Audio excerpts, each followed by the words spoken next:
네, 오늘 우리 시장 상당히 부진합니다. 지금 위메이드 같은 이런 게임주들 상당히 낙폭 크고요. 위메이드가 지금 14% 급락 나오고 있습니다. 근데 그렇다고 대형주들이 상당히 잘 가냐? 그것도 아닌데요. 오늘 뭐 반도체나 이렇게 삼성전자 뉴스가 있는 만큼 여러 가지 또 시장 진단해 보도록 하겠습니다. 현대경제연구원 최양호 고문 자리하셨습니다. 안녕하세요. 안녕하십니까. 네.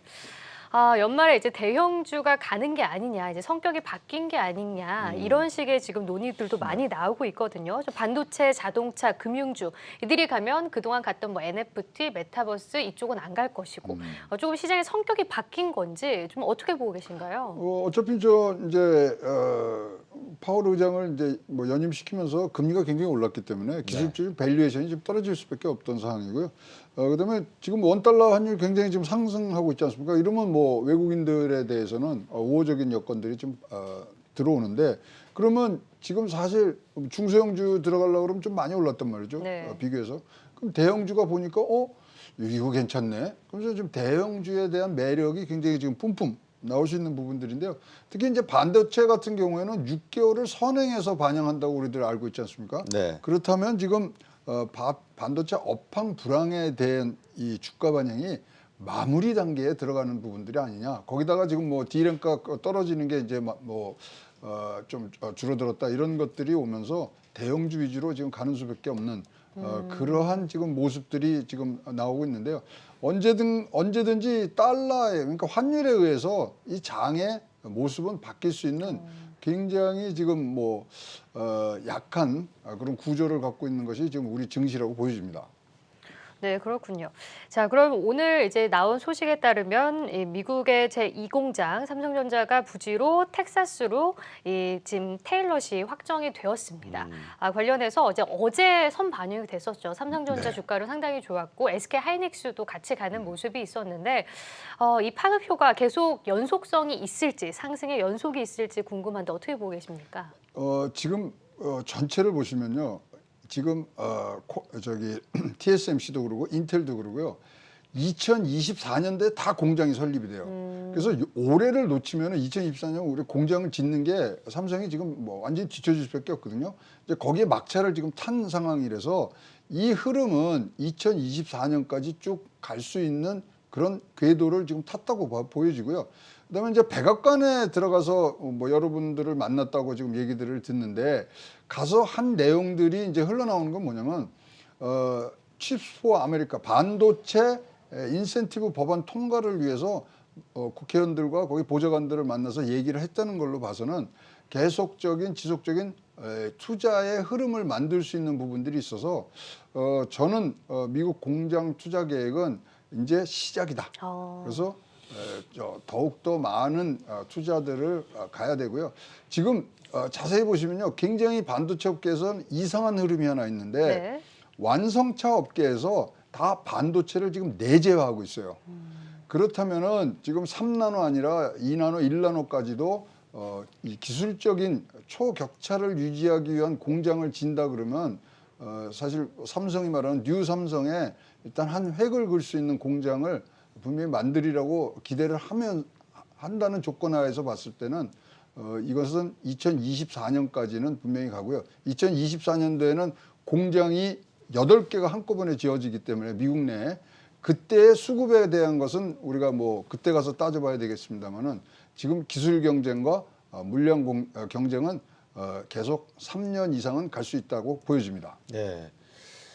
반도체 시장을 놓고 보니까 CNBC 쪽에서는 그렇게 진단을 했더라고요. 두 가지 낙관적인 긍정적인 구석이 있다. 첫째, 방금 말씀 주셨지만 2024년까지 아무래도 이 하이엔드 고품질 또는 고사양의 반도체 시장은 계속해서 발전할 가능성이 있고 중국이 생산해내는 미들 또는 로우엔드 저급 반도체 쪽은 조금 문제가 있겠지만 이 공급 병목 현상이 내년쯤 되면 풀릴 가능성이 있다. 이제 이렇게 나오는 것 같은데, 문제는 이런 반도체 시장이 테일러시에 투자를 한다 하더라도 과연 이 사양이 어느 정도 레벨인가?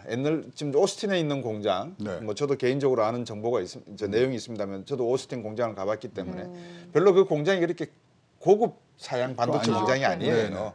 예, 그래서 이제 그런 면에서 이번에 테일러시에 짓는 이 공장이 어떤 공장인지를 제대로 알아야지 이걸 미국에 투자하는 거다, 진짜 투자하는 거다를 알지. 뭐 이게 뭐 8mm짜리 와이퍼 만드는 공장이다. 그러면 별 볼 일 없거든요. 그럼 지금 일단은 3나노에 지금 EUV가 들어가는 걸로 지금 뭐 네. 얘기가 되고 있으니까. 근데 사실 지금 자동차 반도체는요 더 이상 들어갈 구멍이 없어요. 무슨 얘기냐면 포드가 지금 글로벌 파운드리하고 지금 내재화하는 걸로 갔죠. 제너럴 모터스가 퀄컴하고 MPX하고 지금 협약을 했어요. 네. 그러면 도요타도 지금 미라이즈라는 것을 설립해서 다 내재화하고 있어요. 네. 그러면 아까 얘기하신 대로 8인치 웨이퍼에다가 지금 사실 자동차 이 반도체는 거기가 제일 수율이 좋거든요. 근데 우리가 폰에 들어가는 거 12인치에서 만드는 거랑 자동차 반도체랑 뭐가 다르냐면요. 자동차는 한 번 들어가면 7년간 써야 돼요. 그렇죠. 그러니까 이게 수익률이 안 나오는 겁니다. 그럼 점점 더 삼성이 갖고 갈 수 있는 부분들은 하이엔드로 가서 그렇죠. 서버나 그다음에 AI 이쪽으로 가는데 뭐 거기에 지금 3나노 지금 뭐 도달하고 있는 거는 TSMC하고 지금 삼성밖에 없기 때문에 네. 더 끌고 나가려는 부분들이 지금 분명히 보이고요. 지금 요번에 가서 일정에는 안 나왔습니다만 분명히 AMD 사람 만났고 네. 퀄컴 사람 만났고 그 등 새로운 고객의 어떤 접점을 만들고 온 것은 분명합니다. 수행자가 없었거든요. 네. 그러면 뭔가 지금 외부적으로 밝히기가 어려운 미팅들을 몇 개는 했는 걸로 알려지고요. 그리고 이제 한국에 돌아오면 내일까지 이제 돌아와야죠. 네. 목요일날 이제 재판이 있으니까. 그러면 좀 더 자세한 내용들이 나오면 아주 실시간으로 우리 시청자 여러분께 공유하도록 하겠습니다. 방금 혼자 가서 사람을 만났으니까 긴밀한 이야기가 있을 거다 이렇게 말씀을 주셨는데 저는 이렇게 생각합니다.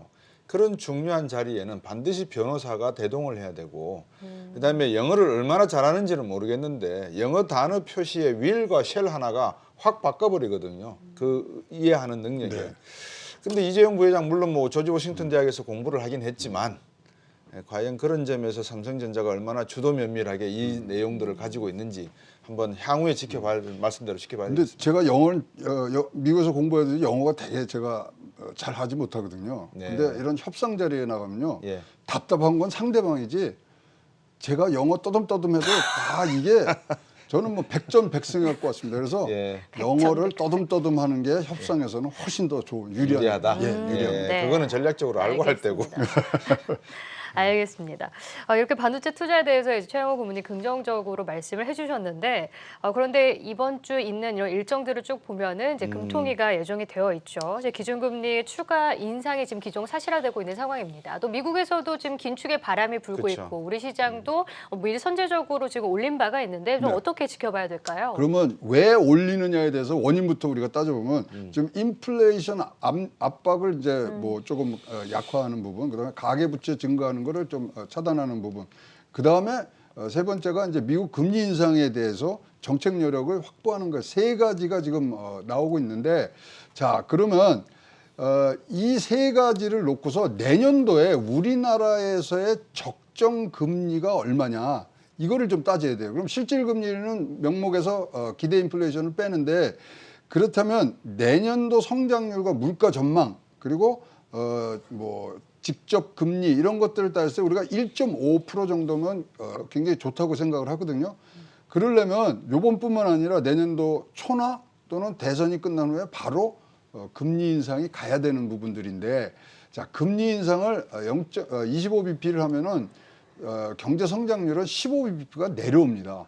그다음에 아시겠지만 이 이자율이 지금 올라가면은 일단 0.25가 올라가면 25bp 올라가면 5조 8천억이 지금 올라가거든요.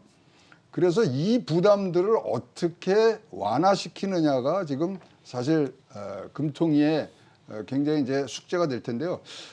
보시면은 저번 때 이제 지난번 금통위에 보면은 두 분이 0.25 소수 의견을 냈었어요.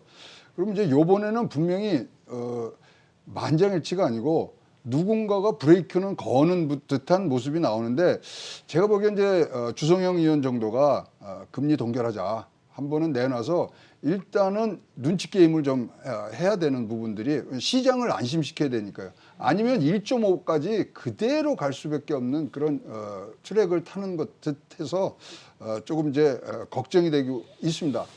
그러나 뭐 하여튼 GDP 대비 지금 가계부채 이 비율이 지금 100%가 넘은 상태에서 35개, 37개 국가에서 우리가 1등을 지금 하고 있기 때문에 이 부분은 어떤 특단의 대책이 따로 만들어야지 이자율 금리 갖고 하면은 금리라는 건 360도 이 후방 효과들이 너무 커서 이거 잡느라고 다른 거에 영향을 미칠 수 있는 개연성이 높아서 사실 이제 개인적으로 뭐 몇 군데서 얘기를 하고 있습니다만 요번 달에는 금리 인상을 안 했으면 좋겠다는 생각도 갖고 있고요. IMF나 OECD에서 지금 우리나라 경제 회복의 걸림돌의 1번을 조금 빠른 긴축 정책을 시작한 거 아니냐는 의견들도 나오고 있기 때문에 네.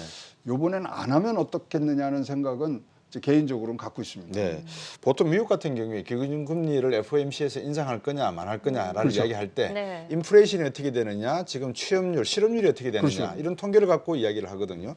우리나라는 지금 아무것도 없어요. 올릴까 말까 기분 내키는 대로 인 것처럼 들려요. 네. 근데 우리나라도 환율이 있고요. 그렇죠. 우리나라도 소비자 물가와 실업률이 문제가 네. 된단 말이에요. 중앙은행의 역할이 물가 안정이지 맞습니다. 않습니까? 그러면 이번에 금리를 올린다 그러면 물가가 오르니까 올리는 건지 아니면 환율 문제 때문에 수출을 더 해야 되니까 미국이 올리면 강달러로 가니까 우리가 하락하니까 여기에 대한 방어를 위해서 하는 건지 뭔가 이해관계를 정확하게 국민들에게 알려줘야 되지 않습니까? 맞습니다. 근데 이제 뭐 숫자적으로는 뭐 이제 방어가 되는 게 인플레이션 지금 올라간 게 CPI가 지금 3.2%가 올랐단 네. 말이죠. 이건 그러니까요. 뭐 우리가 2%대도 지금 허걱되는 부분들이 있으니까 3.2%고요.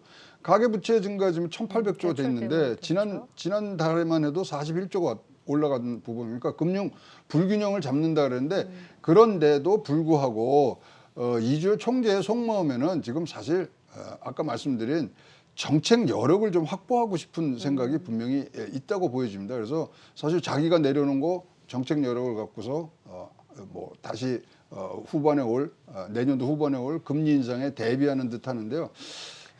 좀 너무 길게 보신 거 아닌가 지금 생각합니다. 지금 뭐 당장 배고파 죽겠는데 네. 너무 길게 보시고 또 이것이 내년도 1월 달이나 또 뭐 한 번 더 올린다는 얘기들이 살살 나오고 있어서 심히 걱정되는 부분들이 많습니다. 네. 제가 볼 때는 화요일만 되면 제가 좀 가슴이 먹먹해요. 두 분 모시고 대화를 나누다 보면 네. 진짜 이 뭐라 그럴까요? 우리나라 현실에 대해서 걱정이 많이 되는 부분이 있는데 오늘 방송이 이렇게 짧게 끝날 수밖에 없는 것도 안타깝게 생각합니다. 오늘 말씀 여기까지 드려야 되겠습니다. 네. 고맙습니다. 네, 감사합니다. 네.